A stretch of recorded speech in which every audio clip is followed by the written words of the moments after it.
ലഭിച്ച ദിവ്യാനുഭവത്തിൽ നിന്നാണ് ഇതിന്റെ ചരിത്രം വേരൂന്നിയിരിക്കുന്നത്.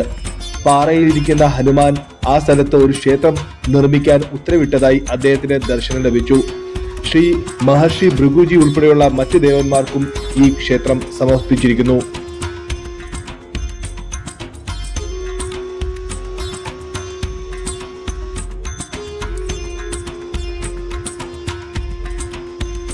പ്രധാന കവാടം കടന്ന് ഞങ്ങൾ അകത്തേക്ക് പ്രവേശിച്ചു. വർണ്ണങ്ങളുടെ ഉത്സവമാണ് ഈ ക്ഷേത്രം. വിവിധ വർണ്ണങ്ങളിൽ ഒരുക്കിയിരിക്കുന്ന അകത്തളങ്ങൾ, ഗുഹകൾ, ദേവീദേവന്മാരുടെ പ്രതിമകൾ എല്ലാം ഇവിടെ കാണാം. ഭക്തിയുടെയും ആനന്ദത്തിൻ്റെയും ഉറവിടം. മനസ്സ് പൂർണ്ണമായും ഭഗവാനിൽ അലിയുന്ന നിമിഷം.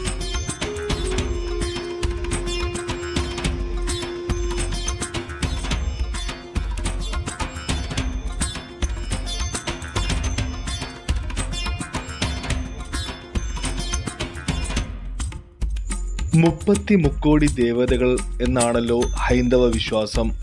അങ്ങനെയെങ്കിൽ ഈ മുക്കോടി ദേവതകളെയും നമുക്ക് ഇവിടെ ദർശിക്കാനാവും.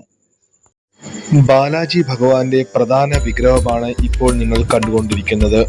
കൃത്രിമമായി നിർമ്മിച്ച ഗുഹകൾ, ഇടനാഴികൾ, വഴികൾ അതിനിഗൂഢമായ ഏതോ ഒരു പ്രദേശത്തെത്തിയ പ്രതീതി സൃഷ്ടിച്ചു.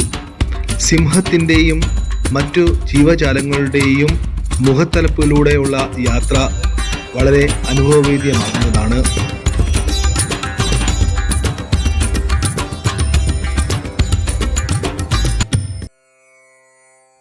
എങ്ങോട്ട് തിരിഞ്ഞാലും നിറങ്ങളുടെ ഉത്സവമാണ്.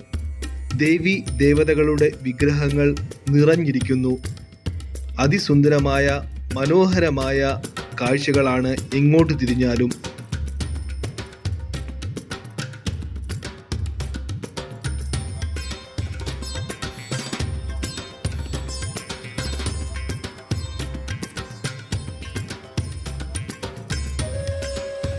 പിന്നിട്ട ക്ഷേത്രങ്ങളുടെ ഗോപുരങ്ങൾ ദൃശ്യമായി തുടങ്ങി.